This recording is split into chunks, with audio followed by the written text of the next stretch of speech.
Despite efforts to improve women's participation in governance, female representation in Nigeria in government has continued to decline in Nigeria. From the just concluded 2023 presidential and National Assembly elections, the number of female senators in Nigeria was down from 8 in the 9th Assembly to only 3 female senators elected out of 109 seats for the 10th Assembly. 15 women elected for House of Representatives out of 360 seats, as announced by Nigeria's Independent National Electoral Commission, INEC. According to INEC, of the 12.29 million people who completed the PVC registration, 6.22 million are women, which is 50.6%. And this shows more women participated as the electorate in the 2023 elections. But this did not result positively in the number of women that were elected. So this afternoon, we have carefully selected our panel to take a review of the role of women in the 2023 elections and to proffer the way forward, not just ahead of 2027, but hopefully the role of women in the incoming administration. This virtual advocacy conversation is organized by the Association of Nigerian Women Business Network, ANWBN, a coalition of over 70 Nigerian women business associations with a common goal of encouraging and improving sustainable entrepreneurial development of Nigerian women. I would like to thank ANWBN for this important conversation. This virtual conversation is in collaboration with Women Radio 91.7, Nigeria's only radio station for women and their families. And we're live on radio. And this conversation is supported by Center for International Private Enterprise, SIPE. My name is Tom Okiwale Shunaya, and I formally welcome you all to this important virtual conversation. I would like to quickly mention that this conversation is being broadcast live on radio, on Women Radio 91.7. We're live streaming on YouTube and on Facebook at WFM 917. This meeting is not a political forum. I need to quickly do this disclaimer. This virtual conversation is not a political forum. It is not partisan. It is purely about women in governance, talking about the role, the experiences of women in the 2023 elections.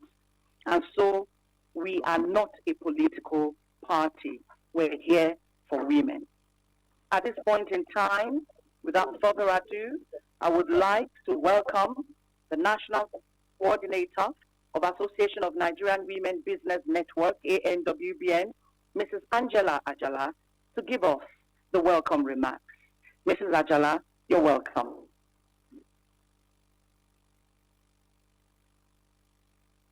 Thank you very much, and good afternoon to all our distinguished women and guests here. As women, we have a voice. The questions to ask are, our voices, are they harmonized? Are they being heard? Our voices being amplified? When women advocate for women, they understand it better, and they are able to target the problem. The elections have come and gone, but election is a cycle in Nigeria, and so a new cycle will come. As we look towards 2027, are we positioned and ready to be counted? Nigeria has very few women participating in politics. 2 out of 360 House of Rep members, 4 out of the 36 deputy governors, no state governor. Are we engaging properly?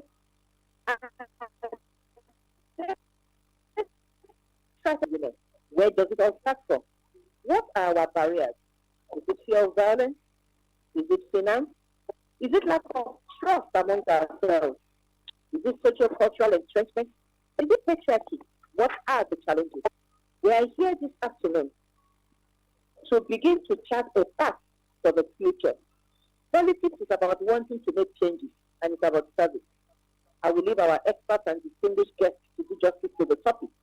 While I welcome everybody, I welcome especially our partner, Saiti, our distinguished board of trustees, Hajia Sada Tumadi, leading that being here early as one of our board of trustees. We welcome you. All members of the National Expo, all members of the various committees, the advocacy committee that is a purview under the DNC, Professor Matala Omole, we welcome you. Mrs. Foluka Ademoku, this is your committee, this is your charge. Thank you for putting this together. We welcome all our very supportive presidents, all women that have joined us from everywhere. We also want to welcome and thank specially all our distinguished speakers, our special guests of honor, our able chairperson, our erudite professional and outstanding moderator, Madam Stone herself, the pretty military woman among us, all our special partners, Action Aid, Viaga Africa, the National Democratic Institute, and to all our selfless, bold, and enterprising panelists. We are very proud of all of you, and we know that today we set the tone for what the future will be like. I remain Angela Ajala, the National Coordinator of the Association of Nigerian Women Business Network, and I welcome you all to this very vibrant and very interesting conversation. Thank you very much. Thank you very much, Mrs. Angela Ajala, and thank you very much for according me a new title, the Military Woman of Nigeria. Thank you. I take it. Thank you. Thank you very much. And we ask everybody to please continue to mute yourself. If you are not speaking, please kindly mute yourself. We have co-hosts here. Please kindly mute. Please kindly mute anybody that is not supposed to be talking. We are live on radio. It's a live broadcast, and we need to take it in military style and comport ourselves. Thank you so much, Mrs. Angela Ajala, for that wonderful welcome remarks. Mrs. Angela Ajala is a national coordinator, Association of Nigerian Women Business Network. At this point in time, we would like to set the tone and set the context for this virtual conversation. I would call on the chairperson, the advocacy committee, Mrs. Foluke Ademoku, to set the context for us in 2 minutes. Thank you, Mrs. Ademoku.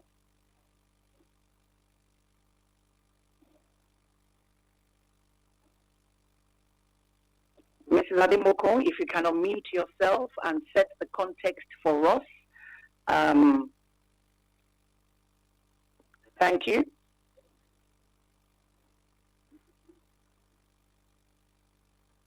Hello, Dr. Sodi.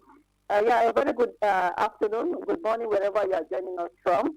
I just want to remind us that the ANWBN has developed, 2 sets of women national business agendas, and as tools to highlight the priorities and needs of women entrepreneurs. So it is for that reason that we are determined, to use this roundtable approach to interrogate key issues, affecting women and businesses, in Nigeria. One of the critical elements of the agenda is the discourse on gender inequality in governance and poor women representation and participation in the political space. So it is our intention to use this roundtable, this medium, to develop a body of knowledge, to develop, a pool of resources on the linkages between enterprise and policies and politics, because sometimes we think, that entrepreneurship and politics cannot work together. But we are saying, there are linkages, and it's important that we facilitate, enterprise and politics, and see how we can help, to promote transformative, policy reforms that will not only recognize opportunities, for women, but also that will help, promote gender responsive governance. So it is for that reason that we are here, to have women entrepreneurs and women politicians, who can come together, not just to interrogate, what happened in 2023, but also, identify the ways that we can work together for women entrepreneurs to support women politicians, so that, in 2027, we could have better, even before then, have better representation, even at the level of appointment, and also help work together in a way that women entrepreneurs will recognize that governance affects, business. Maybe not just in terms of policy, in terms of violence and all other aspects, of our political dispensation. So thank you so much, everyone, for being, a part of this. I look forward, to very viable, deliberation. Thank you, Madam Moderator. Thank you very much, Mrs. Foluke Ademogun, for setting the context of this session, of this virtual, very, very important virtual conversation for us. I would like to quickly just mention the rules of engagement, which I mentioned earlier. This meeting is not a political forum. We are not partisan. It is purely about women in governance. It is purely about women in leadership positions. The role, we want to look at the experiences of our women that took part in the 2023 elections. We want to look at the way forward for women in the polity of Nigeria. It's important for us to know that we are live on radio, so we have to be very careful. Our mission and vision, which aligns with ANWBN, is one that is not political. It's about women and the development of women. We are not affiliated with any political party. So we are just here to discuss the issues that affect and matter to women because, like we always say, women matter. I would like to say that when we do important conversations like this, we find people who are unruly. We call them hackers, and sometimes they can hack in.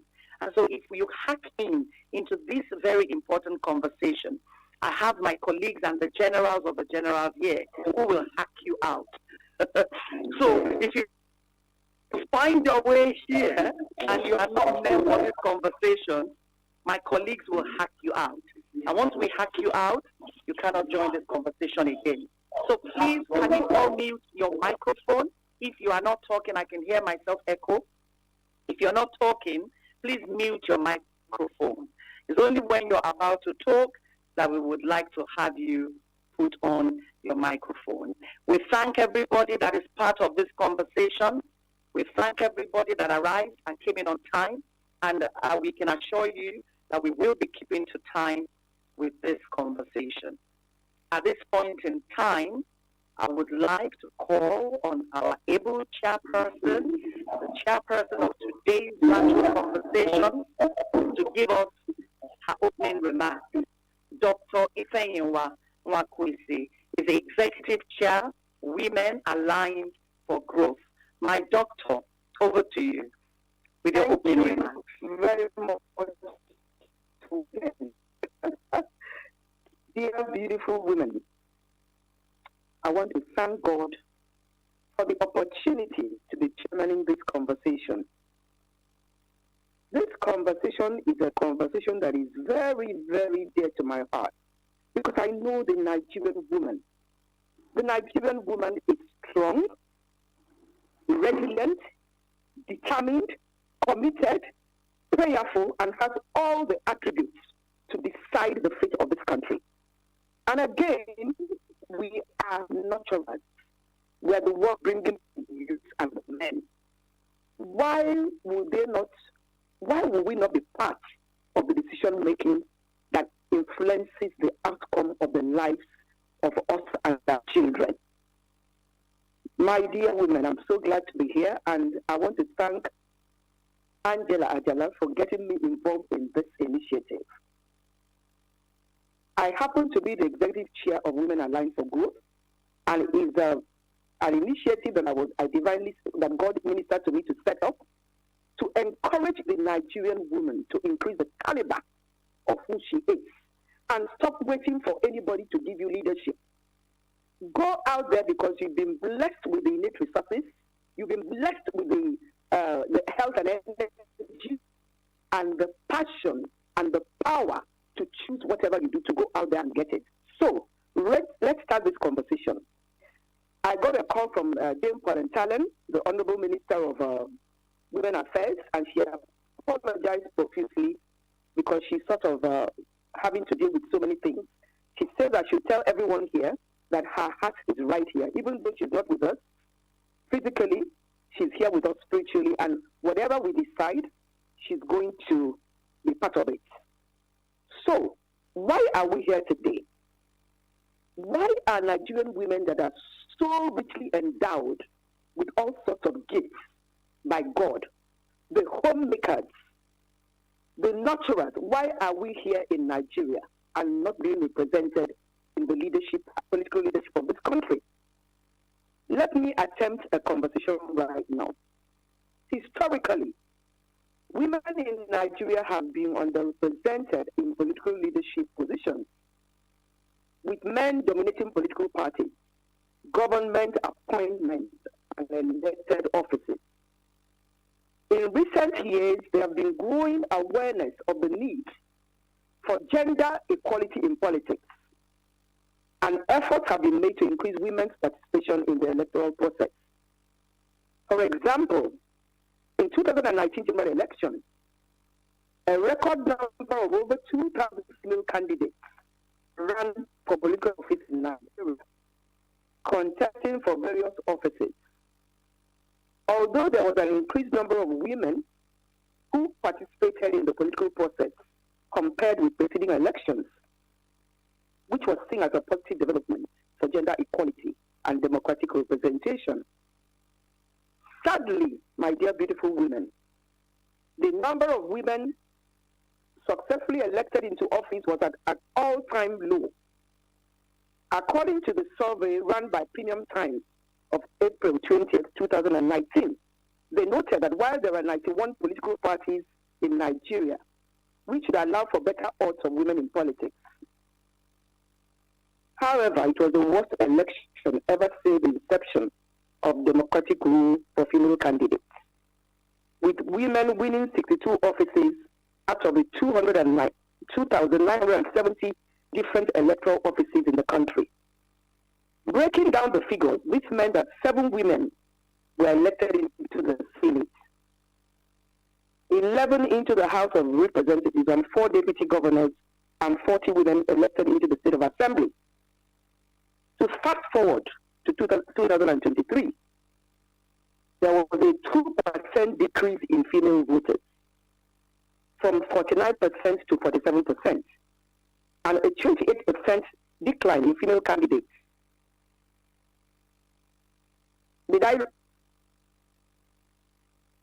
Can you hear me? Madam, we can hear you. You have 5 seconds more on your 3 minutes. Thank you very much, ma'am. Okay. So while this is a severe cause for alarm, it becomes ever crucial that we acknowledge the results of the February 25th elections. This low number of women in elected and appointed positions in Nigeria has a direct impact in the level of development in Nigeria. And we as women must come together, put together a strategy, continuously and consistently follow the strategy and arrive at somewhere. And let me first of all appreciate a lady that ran for the presidency. I met her during that time.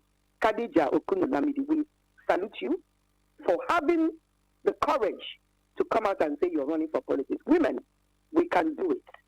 Let's start the conversation. Thank you very much for listening to me, and let's have a wonderful day. Thank you. Thank you very much. That is a message for our chairperson of today's virtual conversation. Robust message with your data that you have given us, showing the poor representation and the poor status of Nigerian women in the space of politics. Thank you very much. We do appreciate. I'd like to quickly mention that we're having this virtual conversation as initiated by ANWBN, supported in collaboration with Women Radio. We're live on radio at WFM 917 on YouTube, on Facebook, and on 91.7 frequency if you are in Lagos, or Ogun State. At this point in time, I would like to invite our special guest of honor. We're very careful when we selected her to come and be the guest of honor. She was a national women leader, former national women leader of the People's Democratic Party, the founder, chair, Women's Leadership Institute, very, very relevant person to what we're discussing here today. Please welcome to this conversation Her Excellency, Dr. Mrs. Kemafo Chikwe. You're welcome, ma'am.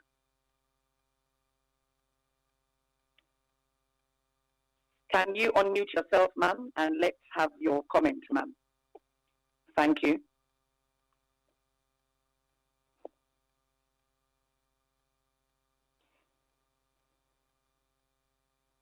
All right, while we're waiting for our special guest of honor, I would like to mention that our panelists are here. We're very happy to have everybody here. This conversation is not partisan. It's not a political forum. We're just here to look at the role of Nigerian women, take a review of the role of women in the 2023 elections and proffer the way forward, not just ahead of 2027, but hopefully the role that women need to take in this incoming administration and generally as leaders. Do we have our special guest of honor here with us, ma'am? I'm not sure she has joined. You know, she's in America. All right. Okay. And I tried reaching we can always wait on our special guest of honor to join us. Mm-hmm. I would just quickly like to acknowledge again the board of trustee of ANWBN, Ajia Saudatu Madi. You came in on time, and we are very happy with the leadership skills that you continue to show all of us. We thank you, Ajia Saudatu Madi. While we wait for our special guest of honor, we'll quickly like to take goodwill remarks from site. We would also have goodwill remarks from Action Aid and goodwill remarks for Yaga.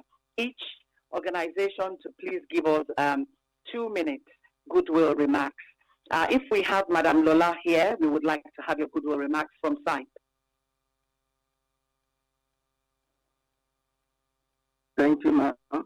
My name is Desmond Rabo, representing SIPE. Apologies, Ms. Lola is not able to join this conversation at this time. Thank you. Let me stand on existing protocol. So we are very happy that ANWBN is doing this at this time. This is timely and it's quite interesting to listen to the previous speakers on the statistics we have currently. Several questions have already been raised, but where are the solutions? That is where the attention should be focused on.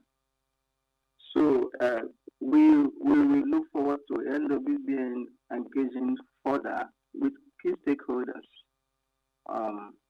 especially in the incoming administration, and of course allies, because you are one of the biggest national coalition of women in the country, to pool resources together to see how you begin to attempt to work on these questions you have raised, which is very sad at this time in the development of the country. So you will need to make your plans. What did not work in the past, and what do you think can work? What will be your short-term plans, your medium and long-term plans towards this key issue, this very relevant issue that you are interrogating this afternoon? So it would be good to see that you will have consistent efforts, not when it is maybe 5 months or 3 months or to the election in 2027 that we will come again together to say, oh, we have to vote women and all of that. There are several key stakeholders we need to interview, especially the National Assembly, that you need to work with to make sure that at least come for 2027 that you have appreciable difference from what you have presently. So we are happy to partner with ANWBN and support this cause SIPE is an international organization that has headquarters in the United States of America, Washington, D.C. So one of our core areas of work is women economic empowerment. And we have been partnering with ANWBN over time, and we are happy that you are actually engaging in this initiative. So we look forward to great outcomes and taking concrete steps that can make the changes, especially the intersection between women economic empowerment and women political participation in the country. Thank you for your attention. Thank you very much, Mr. Desmond, for representing Lola Adekoye of SIPE. I particularly noted your comment on solutions ahead of 2027, and that we shouldn't wait till a few weeks' time or few months' time into 2027. And what also is good in my eyes, in my ears, is the fact that you also recommitted your partnership to ANWBN, especially on the area of economic empowerment of Nigerian women. Thank you very much, SIPE. I'd quickly like to call on ANWBN Country Director of Action Aid for your goodwill message. Thank you very much, Lola. Good afternoon. May I observe existing protocol? Thank you very much for inviting us. I'm really enthused by ANWBN for organizing this meeting at this time. It's really special, and I'm happy that women are beginning, to discuss 2027 as well. So on behalf of Action Aid Nigeria management and board, I want to congratulate you on making this day happen.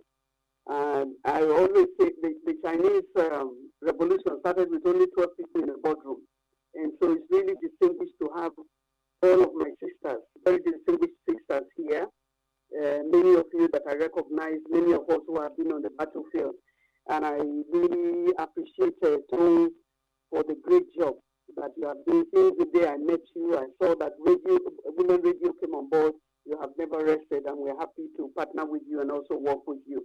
So for ANWBN, it's really special because we have had a lot of engagement in terms of women rising, women coming together, and what women in business have done is something that is very, very appreciated. And yes, we have a poor representation. 2023 has come and gone. It has come, it has gone, it's going, but we are where we are. And beginning the discussion now is really special because we need to concentrate, we need to look at lessons, we need to start organizing, we need to open up the discussions at different fora, to see what went wrong, what really went wrong, where are we coming from, and where are we going. People can look at poor management of certain levels, maybe failure of the way of preparation, but I want to say, well done, women. Congratulations to Nigerian women for the way you have been able to stand up. But can we do more? And yes, we can do more. I think that the preparation for 2027 begins now. And for Action Aid, it's very exciting that we have supported so many women or women's voices in leadership. I can say that we have supported like about 100, women-led organizations. And for the first time, we're operating funding that goes to only women-led organizations. That's the first time in the history. And they have done a lot of fantastic work. We also look at gender-based violence, and we have supported more than 36 women-led organizations. And some multiple things that we have been doing, supporting also, some, states to see what they can bring on board. But has this turned to numbers? That's what we need to ask ourselves. Has it turned to numbers? Or is it the environment that is so unfriendly to women? What more can we do? And I reiterate that I'm really, really proud of Nigerian women for what you did last year, where we had to lock down the National Assembly. So we were loud and live there. My sister Abiola is also on this call. The way women stood up, and those who were not able to come out, they stood up for one another. How Saada Tumadi, who is the chair of the board of trustees for this organization, how she was planning from her bedroom, even when she was mourning, to make sure that we had enough water to drink. Business women bringing different things to that. And I look back, I said, yes, we have to go through legal means. We have to see how we move from the legal point, but we have to see how we can energize in building the women agency. We don't have a choice. We have to go it all out. But are you ready to get up when you hear that women, are together? What I know is that the terrain is never the same again. It will never be the same again. Because now when you punch a woman, if there's any violation that is happening in any place, we can press the button. And we have, Federation of International Women Lawyers, we have NAWAD, we have, women are really, there is a lot of unity. But how can we translate it, to the numbers? I think that's, where we are. The volume of Nigerian women that are professionals, when you go out, they will say, but what is happening? We have very enlightened women of Nigeria. So why are we not getting them out there? We know that we have a huge lead on us, but together we can do it. I'm happy that, opening up, you said, this is a non-partisan platform, and let's go it with that. Because when we were occupying the National Assembly, we didn't know who was from what party and so on, but we had to learn to go down in all of the states of the Federation to build women agency, and we are willing to support that. And so, let's be very, very conscious that we are working on this stage. The time for Fumila Ransom Kuti, Margaret Ebo, and Dabu Sahaba has passed, but you are all working on the stage. We are all working on the stage now. Be conscious of that, be very time conscious, so that we can support, the needful. Actually, Nigeria is happy to partner with you. Thank you, Foluke and the leadership, for insisting that we'll be part of this. I'm really grateful to you, and we're looking ahead. And I say, my sisters on the call, let's work together, because we are the ones on stage, and we can do this, and we have people who are supporting us. Let's get the ball rolling. Well done, congratulations. We may have lost certain things, but we are winning certain levels because we are participating in the election. Let's turn around the arm of the clock. Let's see how we can support women who want to go, those who are not going, their rights, and then we can come out with strategies. But well done. Thank you so much. Thank you very much. So what I'm picking up is that we are the new Ransom Kutis, the Gambos, and the Epos, and that this terrain will never be the same again. ANWBN Country Director, Action Aid 2023 has come and gone. She said time is now to do more in unity. Preparations of 2027 is now, and that is why we are here to turn around the arm of a clock. Thank you. Yes, Action Aid has been aiding and advancing over 100 women-led organizations, including Women Radio, giving power to women to make an impact. We thank you. And that is what we're also doing here today. Thank you very much, ANWBN Action Aid Country Director. I'd like to quickly call on Samson Itodo, Yaga Africa, Executive Director of Yaga Africa, to please give us your goodwill message. Thank you.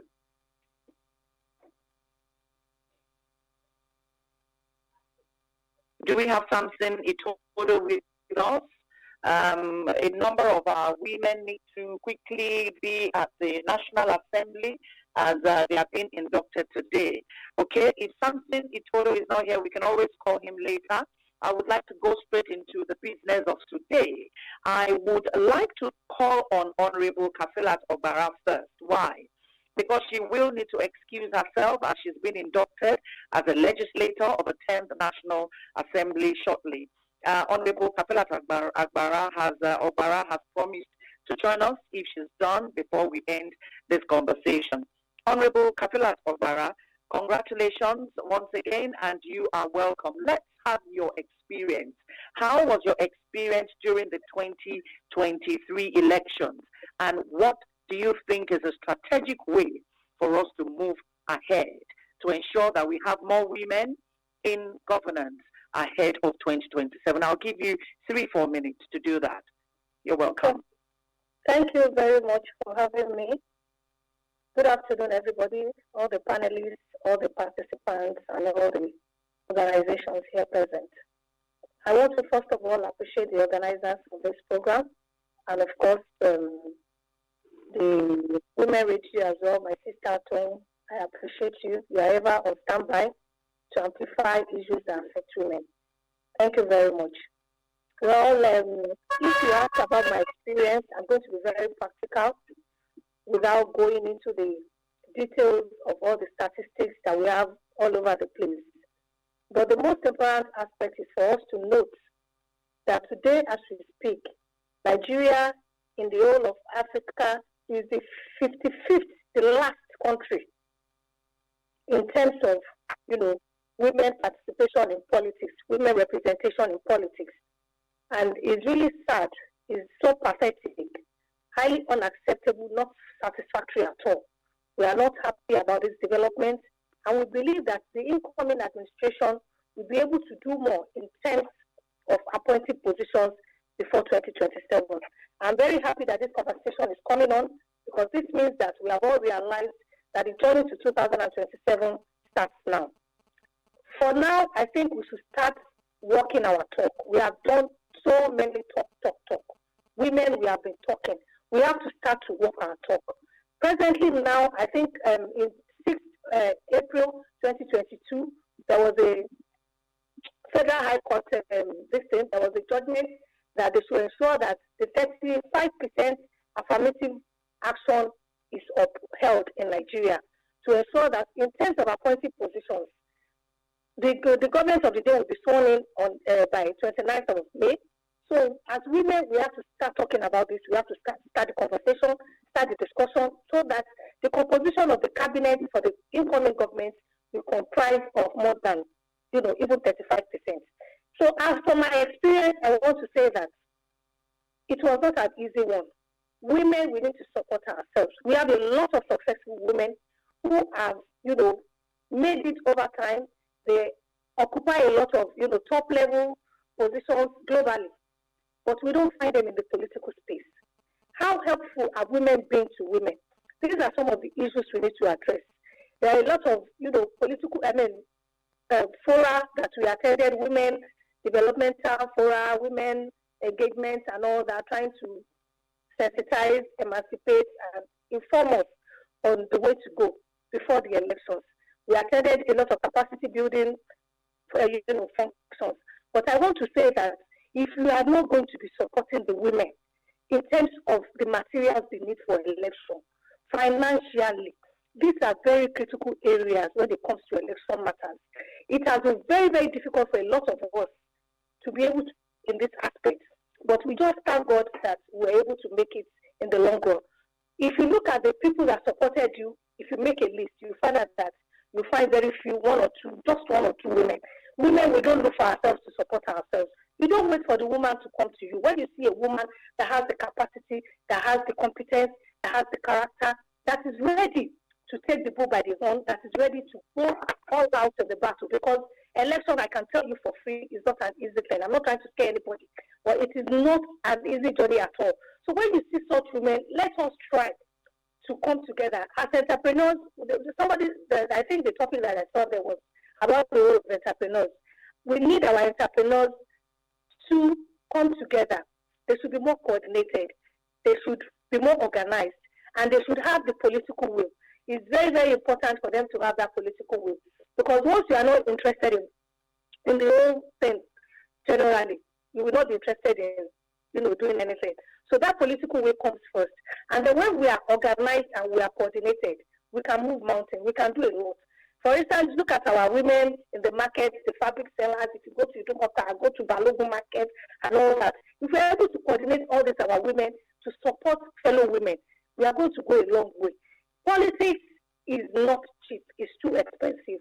And I want to also say that we need a lot of our women to also support us physically. It's not just supporting in other aspects like that. When we have campaigns, when we have rallies, and most of the time when we speak about women participation, people say the percentage of women that participate is low. It's not low. The quality of women that participate is the one that is low. We have a lot of women that participate in politics. When you come to our ward meetings, our local government meetings, our state meetings, you find out that the percentage there will be ratio, even 80 to 20 in terms of women that come to the meetings. A lot of women participate, but when it comes to the dividends of the party politics, the women, you will not find them. Even by the time you get to the meeting, you find out that the high table is fully occupied. Only the men are there. You won't even find one woman. Before you will find a woman, maybe that's the state woman leader of the party. So these are some of the issues, and we have to ensure that we support our women even for party politics by ensuring that our women get nominated in party positions when we have the party congresses and all that. These are the areas where the real decisions are being made. It's not getting the candidacy, getting the ticket. That is another journey. But being involved in the party politics, we need our women to be involved in the party positions when the congresses are to be held. And I am going to make special reference to women who have made it before now. We have a lot of women that have been ministers. We have a lot of women that have been senators. We have women that say, richest woman in Africa, richest woman in Nigeria, richest woman in the world. Where are they? How helpful have they been to fellow women? So these are the issues. Even the women that have made it in the past, what have they tried to bring back, on board? Because you have benefited from the system. What have you tried? How have you tried to mentor others? How have you tried to support others? How have you tried, to even use your experience to educate the others? So these are some of the issues we need to address. And another aspect is that I found out that there are lots of issues when it comes to, what do I call it now? When it comes to ensuring that the girl child is well educated. Most of the time, because we address our problem on the surface, but the foundation comes from ensuring that our girl children are well educated. We have a very high percentage of out-of-school children, because when a girl child is not well educated, automatically she has been disenfranchised, she has been deprived. When you don't have a good quality education, you cannot have a very good job. When you don't have a good job, you cannot have, you are not likely to be financially able to participate in politics. And apart from that, when we ensure that our girl children are well educated, we are opening them to a lot of other opportunities, to a lot of other advantages. So we have to ensure that we look into these out-of-school children so that we can reduce the number. Because it's a continuous thing. It's a continuous process. It's a process that continues. And because of the percentage that we have behind, I think the gap will even, I don't want to scare us, it may even be worse if we don't start to address that our girl children are educated, and those that have not been educated, that are becoming adults, adult education and things like that, because education is very, very key. It's very important. And the way politics is going now, for a woman to, I'm the only woman elected from Lagos State out of 24 men. And before I got that ticket, I don't want to go into that story. It's a very long story. But I can tell you, it is not easy at all. We have a lot of work to do. Maybe after this conversation, because I'm going back for my induction program, I came out and I think I've lost about more than an hour, because it's very important for me to gain the knowledge from that angle as well, because it's going to help me in the House of Representatives. So maybe after this conversation, we need to come together and sit down, because I have a number of ideas, I have a number of suggestions that I think we need to start moving. For instance, in the Senate now, we had 7 women there before. Now there are 3 new, fresh members. This is a big loss. So we have to start a conversation around how we can ensure that women that have been elected are not removed. We have to start that conversation. Women that are in office, before you can ensure that the party, before they can remove a woman for her to be changed, maybe a woman is going to replace her. So this is one aspect. Then we also need to move out to all our political parties, the leadership of the parties. We need to go and engage them, go and speak to them where they will hear. And we have to start that journey now. Let's not wait until the primary elections is up to a month or something like that. So we have a lot to do on our hands, and I pray that God will help us. We have a lot to talk about, but thank you very much so far. Thank you very much, Honorable Kafila Tobara, for your realness, for your being very down to earth, and for you just hitting everything on the head. You said, where are the women? Where are the godmothers with all the money? Where are they? We need them to come and put the money down. Thank you very much. You said we should be done with talking. And of course, you referenced the legal intervention of Nigerian Women Trust Fund, who led other organizations to the court, where the judge, Judge Okorowa, ruled in favor of Nigerian women for the government to implement the 35% affirmative action. And what everybody is saying is that the government needs to observe the rule of law. Thank you very much. Honorable Kafilat Ogbara. We hope to see you shortly. Please join us. I will also like to quickly just call one of our other panelists, Ebere Ifendu. Ebere Ifendu is the president of Women in Politics Forum. Ebere, let's have your experience and let's have your strategic interventions on way forward. If you can do it in 4 minutes, that would be good. Thank you, Ebere Ifendu.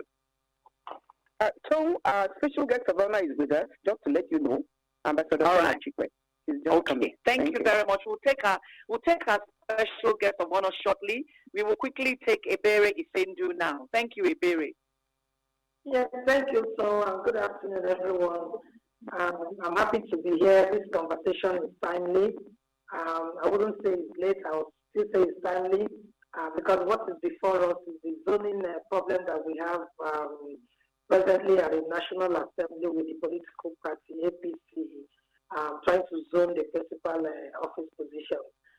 We are worried that women are not included, and so we are doing everything possible to reach out to the party and to reach out to the legislators themselves to see how women can be accommodated. Well, I listened to Honorable, and I was happy that she made it. She was one of the people that attended our campaign school, which was worth more than a lot of money.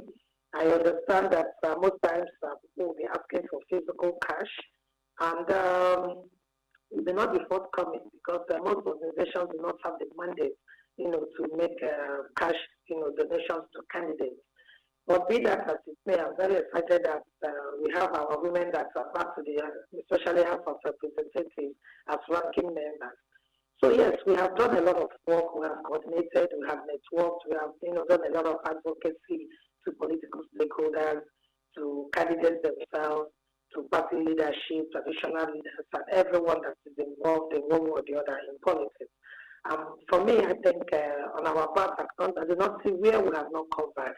But I think the problem is actually with the political system, the political will, to embrace changes. And I think this is where we have to consistently continue to talk to the political leaders. In doing a lot of things, women are not put into consideration in party administration. And I think this starts, from not having women occupy principal offices. As members of the National Working Committee of the party, and most of the times we are not even seen as members of the NEC. So it's important for women to begin to re-strategize now and begin to register and become members of parties, and also decide to, run to become members of the National Working Committee. So you will be at the decision table.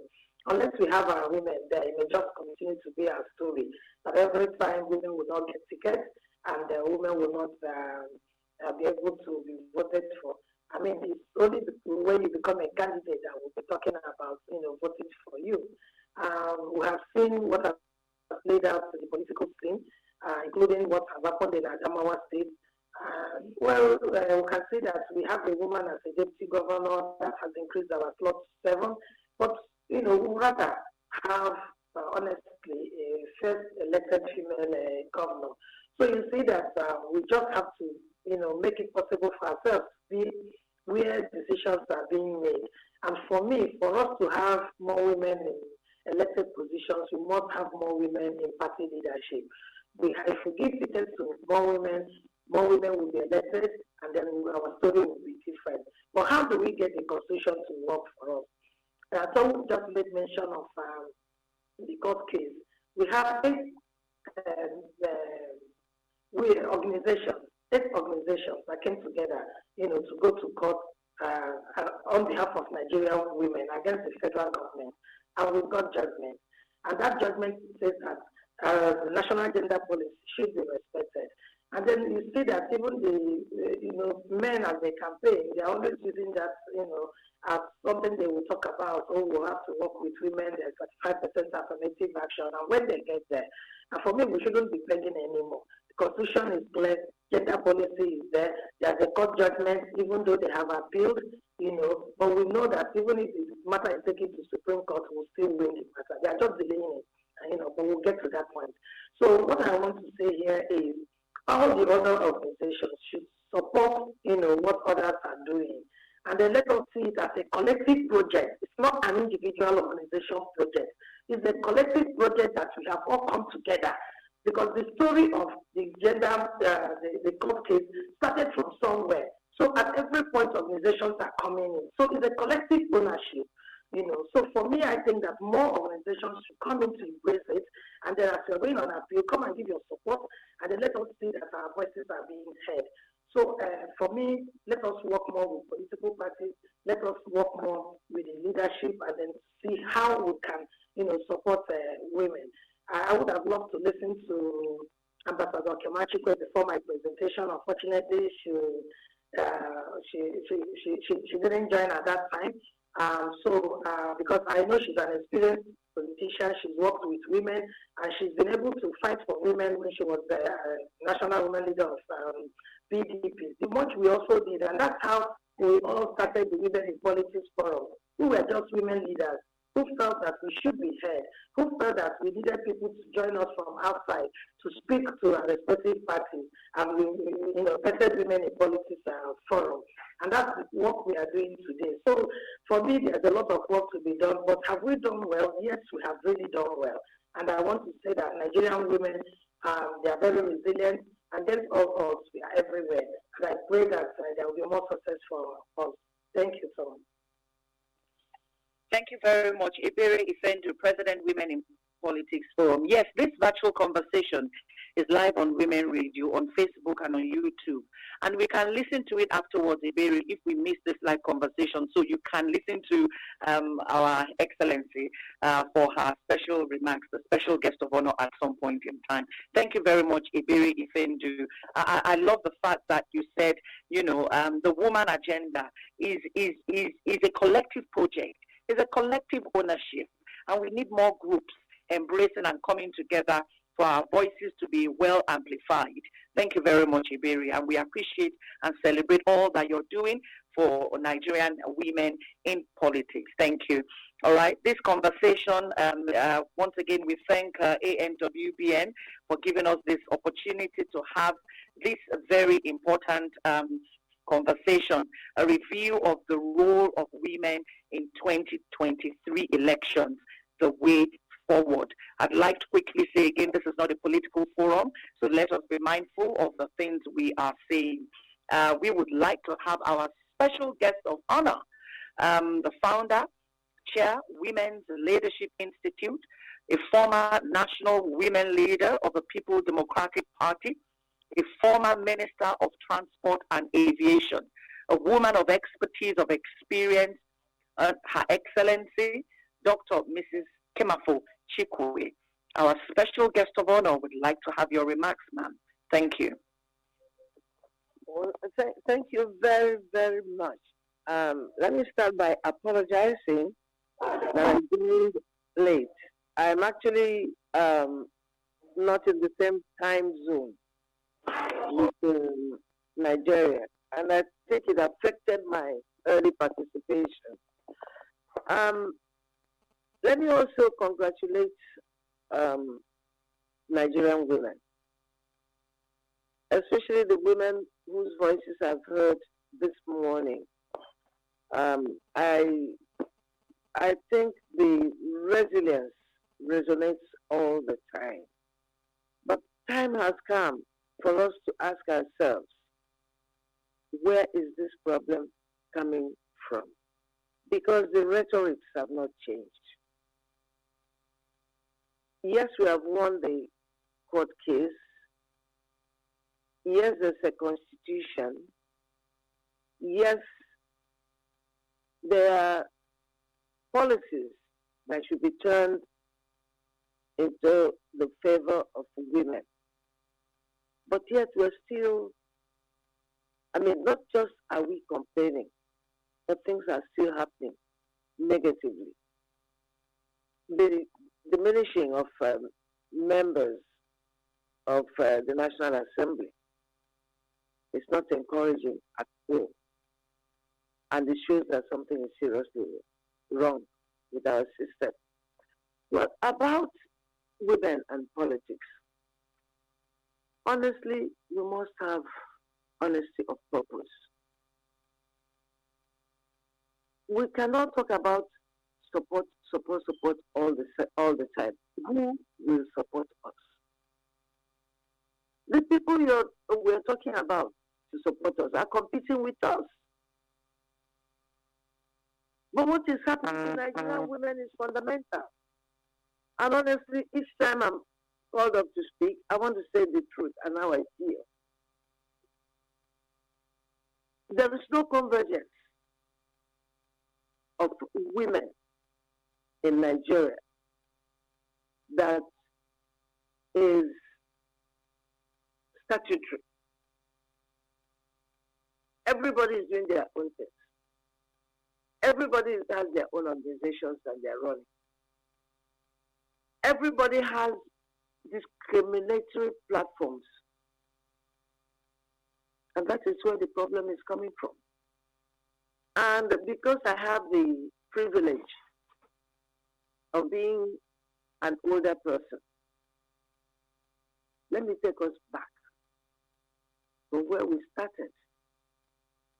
This whole women revolution started, I believe, in 1977 with the forward-looking strategy being formulated, and then the Beijing conference, and then on and on and on. Who fought for Nigerian women? National Council of Women's Societies. As we were coming up, NCWS was a very strong platform. And I'm privileged to have worked with all the presidents until things went wrong. Where did things go wrong? When we began to surrender to government.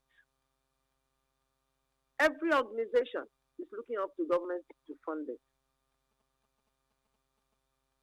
Every organization, the National Council, could no longer function because the government took it over on the national level, on the state level. A governor's wife would install a president. How would women have independent voice? We don't have an independent voice in Nigeria. We're telling ourselves we have, but we don't have. Because I've been on delegation. In Enugu, for instance, when Professor Helen Chukwuma was the president of National Council and school fees were raised, National Council camped out at the gate of the governor and said, we are not leading on this, is reversed, and it was reversed. I worked with Ajay Laila Dogoyaro closely. In fact, I worked with Emily Mokwede. I worked with, and each time government took a wrong step, the women stood against it and achieved reversal. But what the problem is that all the organizations, without exception, are infiltrated by government. And the idea is for us to be able to dialogue with government and say our stand. When National Council was not infiltrated, National Council will come together and decide, look, this is what we want for women in this policy. We will see the president, we will see everybody concerned, and will be taken seriously. When teachers were on strike for about 3 years, who solved the problem? NCWS. And I know the strategy we applied. But what is happening is that a lot of organizations and a lot of us women are looking up to the same people who are not doing this thing for us to help us, and thank you very much, ma'am. Thank you, ma'am. Thank you, ma'am. So let me round up. Thank you, ma'am. You tell me to round up, right? Okay, ma'am. Okay. I dare not, ma'am, but I'm just trying in a nice way, ma'am. Thank you, ma'am. No, it's okay. So what I'm trying to say now is that we have to go back and find a meeting point for Nigerian women where we can take a decision and approach federal governments, state governments, regardless of our parties, our political parties, for me, I'm shifting away because I've done my best in partisan politics. But now we have to have a platform that is not partisan, that is not, because you have undertones in everything that is going on, and we keep losing. So I appreciate what you're doing now. My, I would also commend the organizers, and hoping that maybe you have a physical conference on this matter, where people will see eyeball to eyeball and take decisions and book appointments to see the people in power and see how we can revive. I don't have anything to do with NCWS now, but I have seen, I've looked through, and it's the only genuine organization that women will affiliate to and will achieve what we want. So for now, that's the remark I would like to make. Thank you very much, our special guest of honor. We appreciate your time. We particularly celebrate and thank you the fact that it's a totally different time zone, and you are still able to come and join us. We thank you for your words of wisdom. We thank you for sharing your knowledge and experience with us. And have a good day, ma'am. Thank you very much. Okay, as we continue, it's 10 minutes after 1, and this is a conversation, a virtual conversation organized by ANWBN, the Association of Nigerian Women Business Network, a review of the role of women in 2023 elections and the way forward. At this point in time, I would like to call on a woman who dared. You know, some of us are good in talking. That's what we do well. We do this well on radio. The Esthers and the Taiwos and the Blessings, we do this well talking on radio. But some of us are very bold, and she dared to contest, to come out, to do what the men are doing. And she just didn't contest for any position. She aspired for the #1 seat in Nigeria. I'm talking about Khadijat Okuno-Lamidi, the SDP presidential aspirant. Khadijat, we thank you for joining us quite early. We would like to have your experience during this time.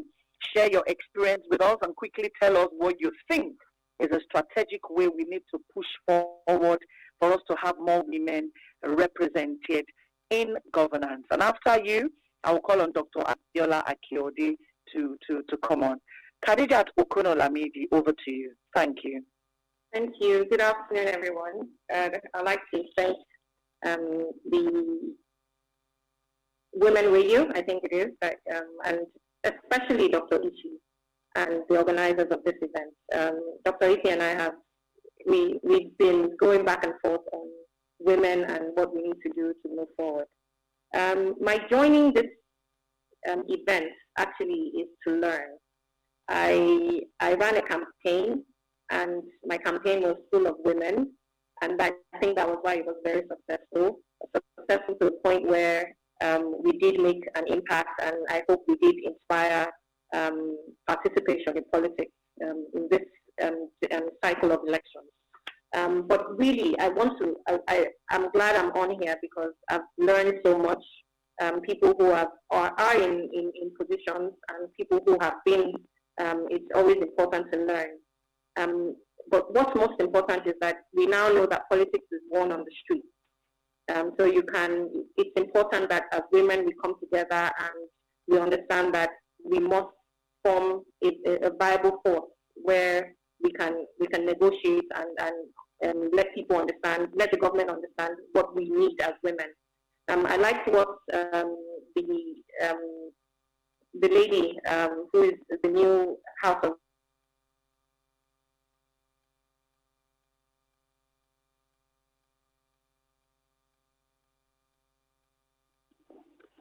Okay. Cannot treat problem as women. We must treat it as the girl child. So the girl child is very key in whatever strategy we do come up with, whatever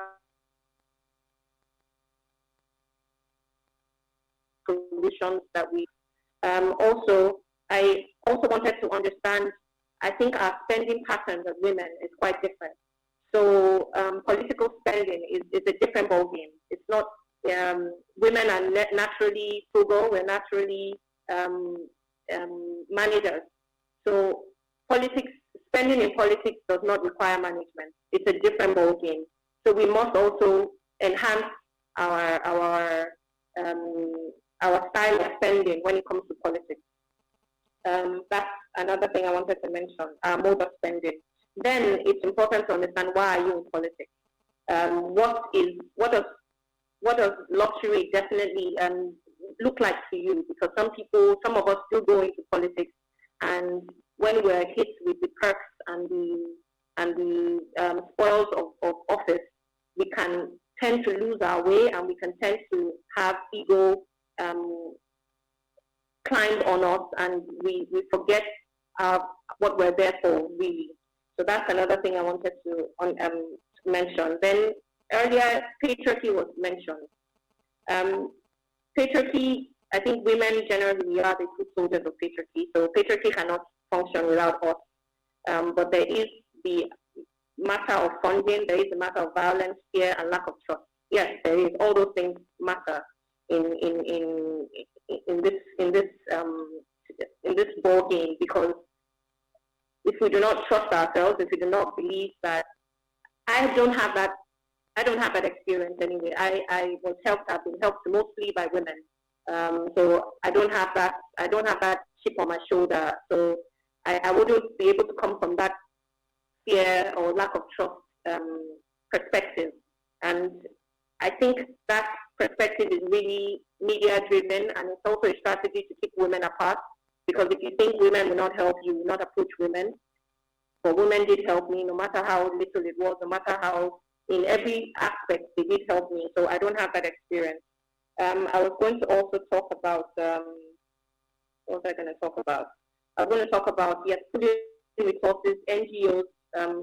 I think we must understand that even when we are in positions, the imposter syndrome, where you think you're only there as a figurehead, I think we must deal with that. Because many of the men in power, they do put women in power and say, okay, we're giving you representation now, go and stay there. But they don't give you any means to do what is really necessary. So I think we need to detach ourselves. Once you are put in a position, exert your power and use that position properly. Then I was going to speak about political will. So it's important you have a government that respects women, that understands that women are not playthings. That's also important. What was I also going to talk about?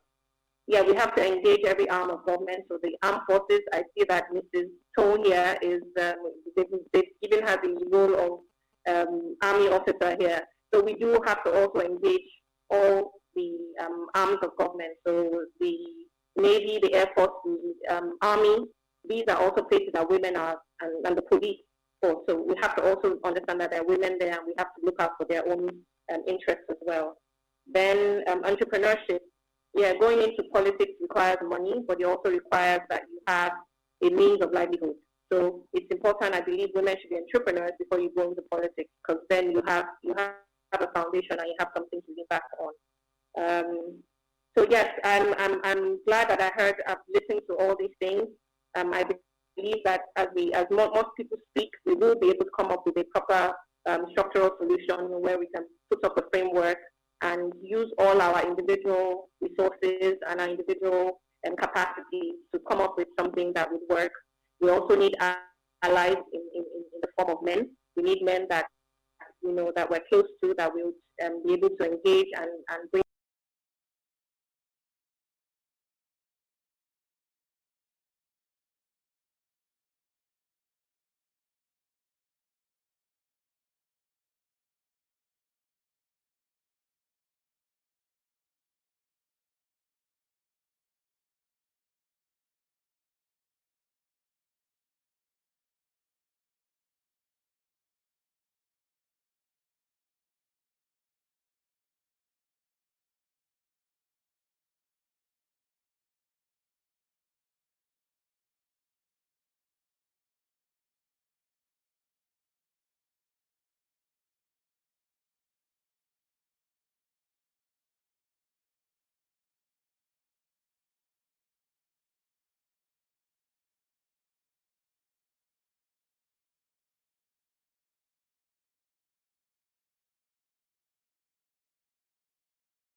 I hope I'm still on. Yeah, thank you very much, Dr. Abiola Akiode. If there's one thing we're going to take away from here, please can you hear me, ladies and the gentlemen?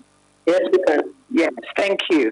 If there's one thing we should take away from here, she said more women.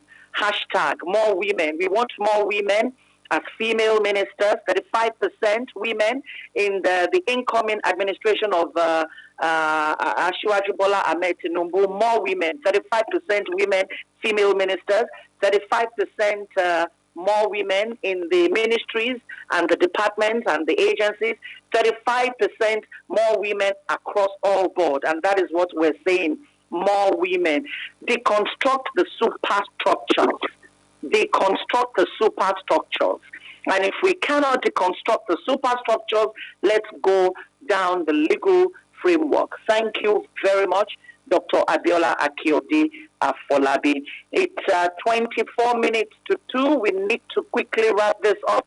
And at this point in time, if Hawa Gambo is here, Hawa Gambo, can we quickly have your few minutes of your experience during the 2023 elections and your way forward? Hawa Gambo, are you here?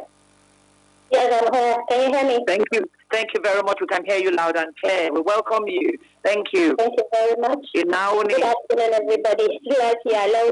I'm glad to know you can speak out there. It's a great pleasure being in this panel.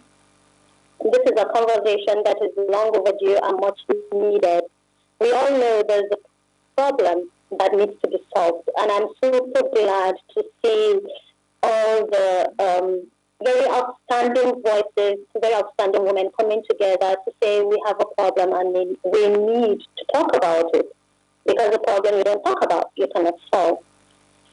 I participated in the 2020 elections at the local level because just as the general said and just as Sodet Mahdi said, politics is local. I know the tremendous challenges that exist in my constituency. That was where I went back to the village to contest.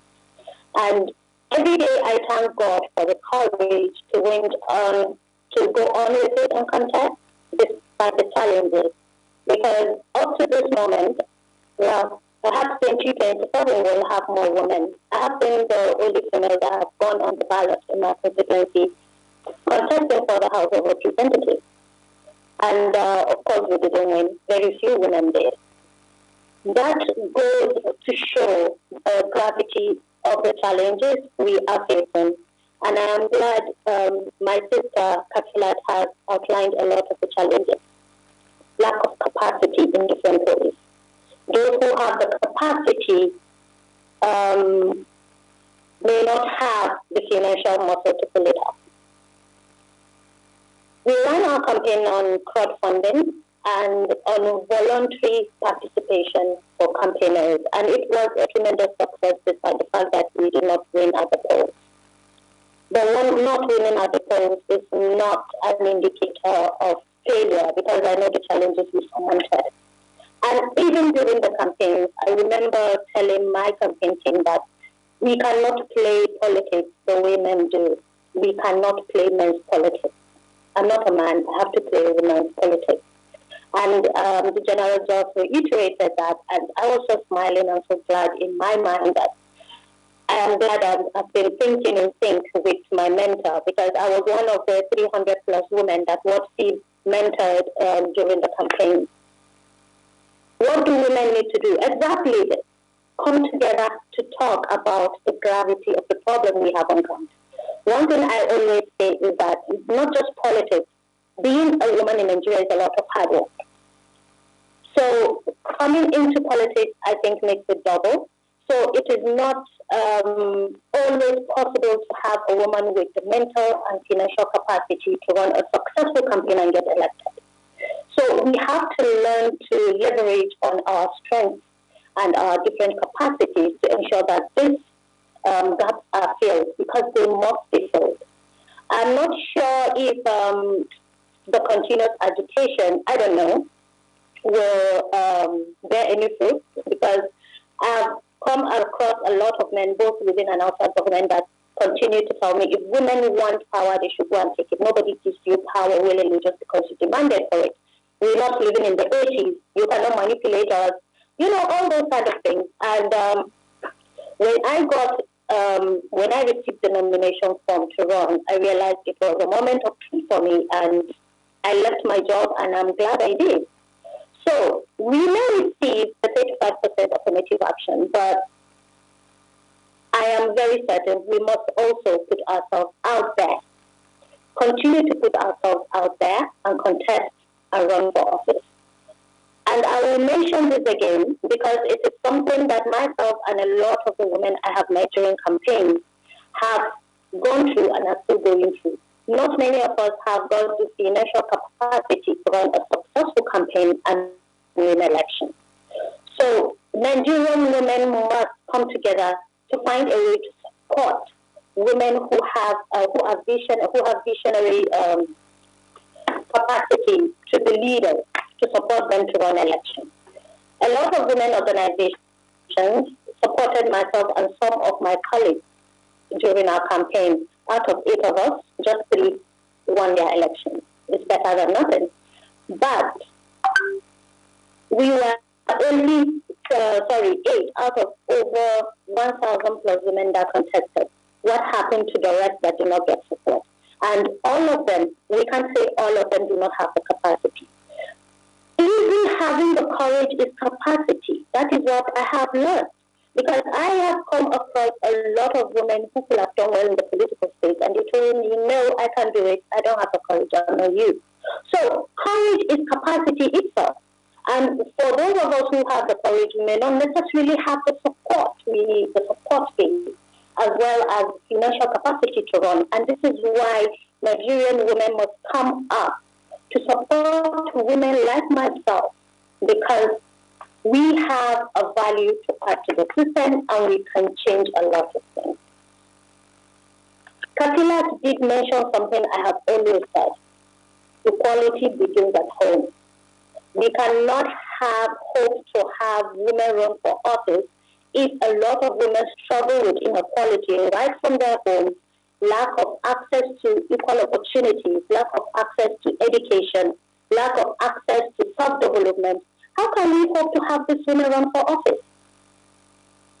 A lot of the women I have worked with in my campaign team, a lot of the women that are in my constituency fall within this category. We are currently organizing for adult education classes for them. And a lot of things we're doing, sometimes I don't know if I have the capacity to do it, but we have to raise up, we have to mentor, we have to move the next generation of women. And in my opinion, I think that is one of the things that created the huge gap that we are witnessing right now. We have not had enough women mentors in the past 20 years. So there are a lot of women with absolutely no capacity that are completely clueless and don't know what to do. I guess I am able to understand this because I have been one of those women. I found a lot of mentors in the past 1 year. So we need to begin to build that capacity. We need to begin to fill in those gaps. In 2022, when women thank you very much. You've done 4 minutes. I really don't like to interrupt my guests, but I have to do what I have to do. Thank you very much, Hawa. Can I just run down 10 seconds? Yes, please. Thank you. 10 All seconds. right, thank you. In 2022, when women went to the National Assembly to protest, I said to my colleagues, I don't think that is the right approach. We need to go back to the drawing board. And thank you very much for organizing this. This is the drawing board we are talking about. And I am sure with such fora and such discussions, we are likely to have a much better and productive outing in 2027. Thank you. Nagode, my sister. Nagode, thank you. All right. ANWBN, obviously, we need to have this, we need to continue this conversation. They shouldn't end here because the women who took part in 2023 elections have a lot to share and have a lot to say. Thank you very much, Hawa Gambo. I'll come to Uchenna Ifeoma Obi, who contested for Orumba, North Anambra State House of Assembly. It's 1:45 now, and my sister, you have 3 minutes to say what you have to say. Please, I don't want to interrupt you. So please, let's have Uchenna Ifeoma Obi. Thank you. Let's have your experience and move forward. Thank you. All right. If Ifeoma Obi is not here, I would quickly like to, okay. Thank you very much, Dr. Abiola. We appreciate that you're leaving, one of our panelists. If there are questions for you, we will, Angela will pass that on to you. I'm going to ask that you all put your questions on the chat group, please. At this point in time, put your questions on the chat group, please. If you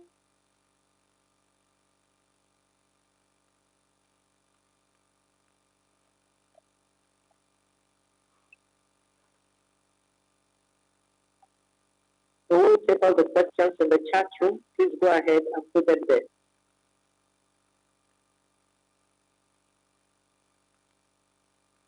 We want to manage our time well. Thank you.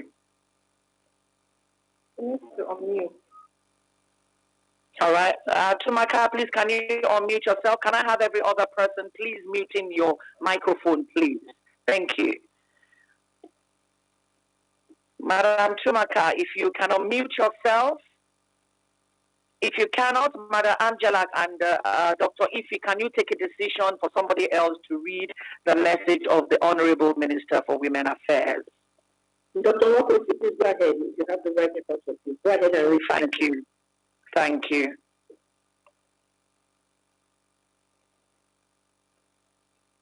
Can you just give me a second to get the message? All right. All right. While we are doing that, please put your questions on the platform so that we can take your questions if you have anything. This is a roundtable virtual conversation review. Hello, can you hear me? Chobi, we can hear you. Please, who is speaking, ma'am? This is Lady Uche Obi. I'm so surprised. Right. I've been online and I've been listening to the very, very good conversation going on. In fact, I congratulate the Nigerian women in politics. I congratulate the Nigerian women who made it this 2023. It was not easy. 2023 has become, in fact, the experience has shown us that campaigning and even winning the election has become a very expensive venture. It has become too expensive because winning the election proper, you just need to have the capacity and you need to have the money. Whoever is saying that money did not play a role, it's not saying the truth. Money played a very, very, very important role in terms of even buying the vote. And it has become a thing, so a very bad habit that we need to stop in Nigeria. We need to have good men and women who will go to the House or to the National Assembly to represent us gainfully without having to spend so much money. The money you spend the day before the election is what takes you there. It is colossal, it is huge, and it's too expensive. So that is why women can make it. That is why we women can make it. That's why the women who made it were very few. Very, very few. Because, yes, some women, we talk about social media, a lot of the women who would have made it had that social media effective. But because of a lot of other things like what I say, buying that vote, having the political structure, that structure is what we need to work on, the structure.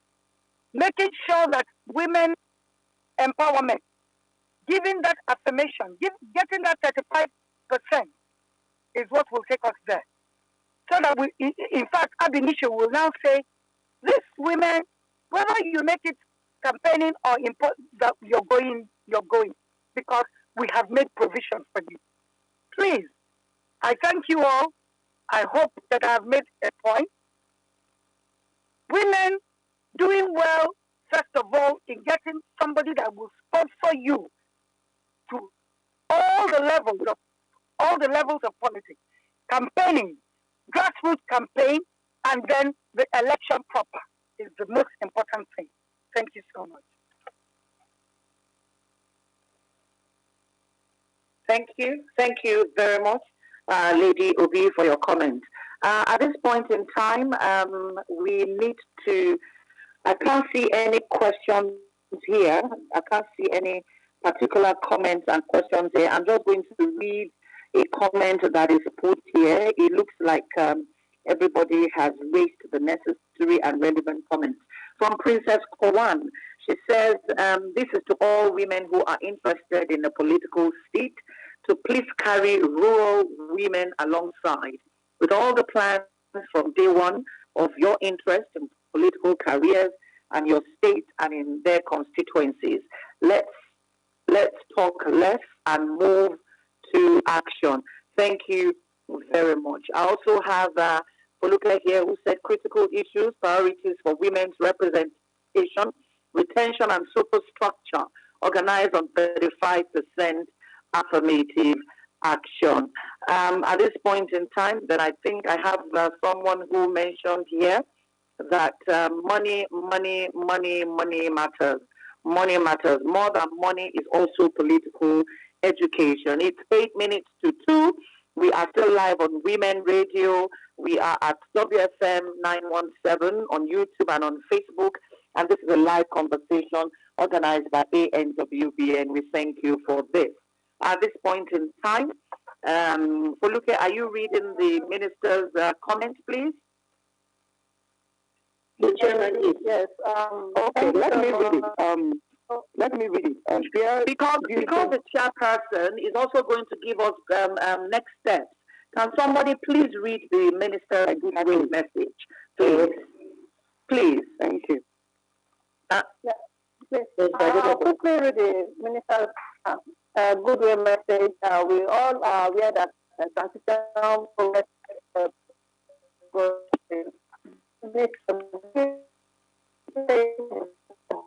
and I'm being told that this network is not sounding well. Foluke cannot be heard very well. Mrs. Ajala, can you please pick up this message and read the minister's message? Thank you. Okay, let me know if I'm loud enough.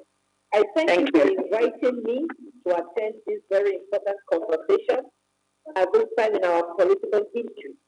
I send my apologies for my inability to participate because of previous commitments. This is an issue I am very passionate about, and I have committed to working with other women to put in place a strategy that can be implemented on a continuous and consistent basis till the percentage of women in our political leadership is significantly increased. I am with you in spirit, and please let me have the decisions reached into this webinar. And rest assured, I'm ready to add value to this initiative. I am proud to be a Nigerian woman. I am proud of the Nigerian women. They are strong, focused, determined, committed, and passionate. Women are assets to their families, their communities, and society. The women and the youth must become part of our political leadership so we can have a better society. God bless. OFR, Honorable Minister of Women Affairs. Thank you very much. And at this point in time, I would like to take the chairperson's next steps. Next steps by Nigerian women. Next steps by ANWBN. Would like to take your next steps, Dr. Ife, in 2 minutes. Thank you, ma'am. Wow. I don't know whether I can do that in 2 minutes. Madam, you can do it. You can do it. Thank you. Thank you very much. The conversation started. Let's walk our talk. Who has the phone now? Okay, let me introduce everyone. Wow. All right. At this point in time, we will need to end this on Women Radio because we're live on radio. We cannot afford to be doing this live on radio. We would have to end this on Women Radio while we continue on the Zoom session. Thank you very much. Dr. Ife, over to you. Okay, so I've listened to all the participants and their conversations, and the bottom line is, let's walk our talk. If you have a challenge, you've got to prepare and look for a strategy to resolve the challenge. What the women in this society have been doing, we've been in our areas of influence, and we're trying to do things. It's time for the women to come together under a structure. So from what I've learned from this conversation, we need to have another meeting after this meeting, and it will be a strategic committee to bring in strategists from women, from men, because I also believe in collaboration. So we can put together a strategy that we can all commit in a continuous and consistent way to get to our God-ordained goals. The truth about the matter is that women have what it takes to make it happen. But doing it all by ourselves and not collaborating and tapping into all our innate resources, our talents, and our God-given resources, we're not going to get there. Yes, Ambassador Kama Chikwe has mentioned that the Society for Women, I think it's the National Council of Women's Societies, would be a very, very, very good structure to co-opt into what we're doing today. And I do believe that we have in our midst a lot of legal luminaries who can give us a legal strategy, because legal strategy is very, very critical. We also need to empower the women right from childhood, like someone had said, to learn common sense and wisdom knowledge about living impactful lives. You don't learn that from the curriculum we have at the moment.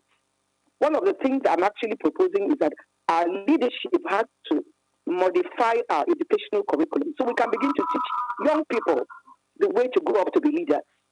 Leadership is a process. You cannot just wake up and become a leader overnight. You've got to learn the skills to become a leader. So we need to teach our women. We need to also put our money where our mouth is. We can't be talking about encouraging and empowering women and we have not put together a leadership fund or political fund that can empower women to go there and get it. And I'm talking about credible women. We cannot also do this alone as women. We must take our youth, our children along with us in the process. Another thing I'd like to say is this. For so long in the society, we've been dreaming of getting there. Dreaming is not enough. We've got to go the extra mile, work with a strategy,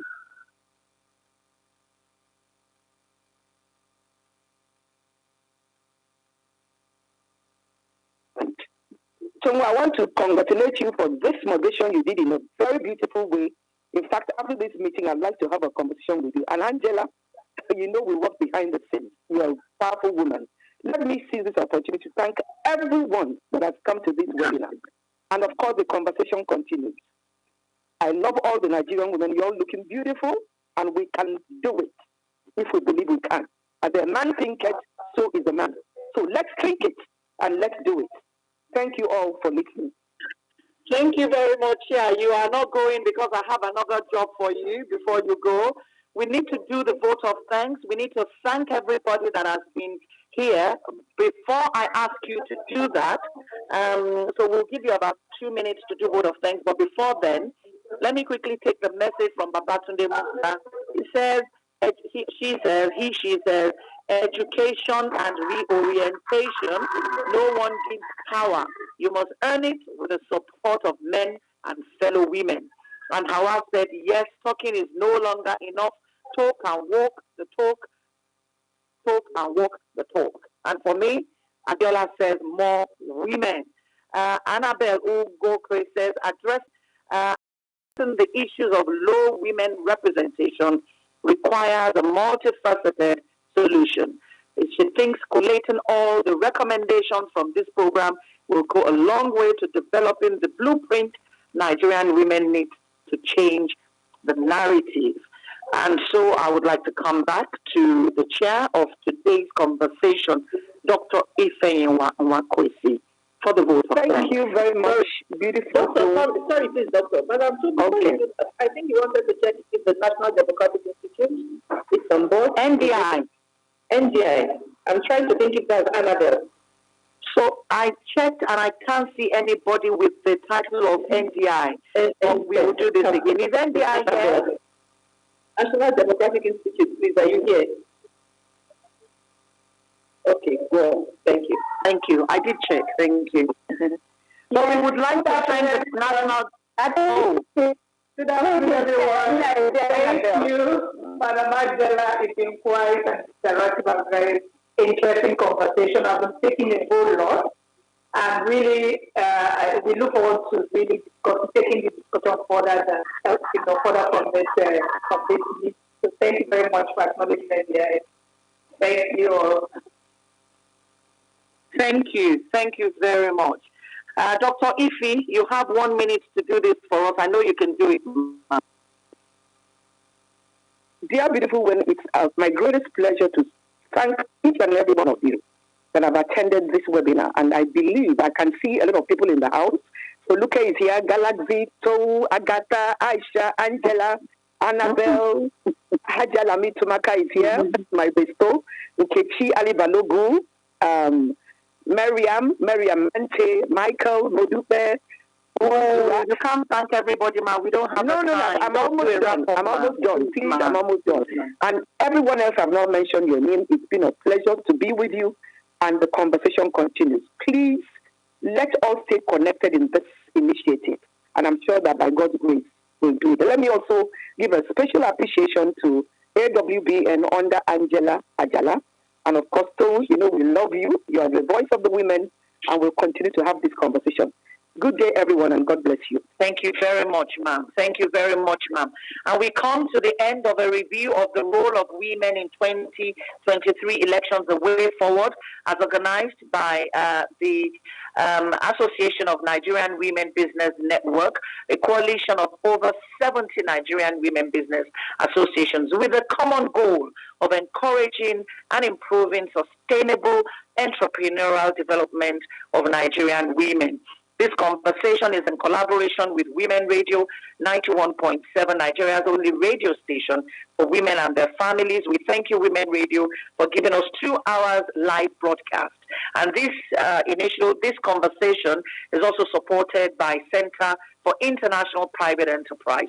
We thank you very much. We thank all the women here. My name is Tou Okiwale Shunaya, and I say let's keep urging for more women in this new administration, because Nigeria belongs to all of us. And when men and women lead together, Nigeria will progress. Good afternoon, and God bless Nigeria.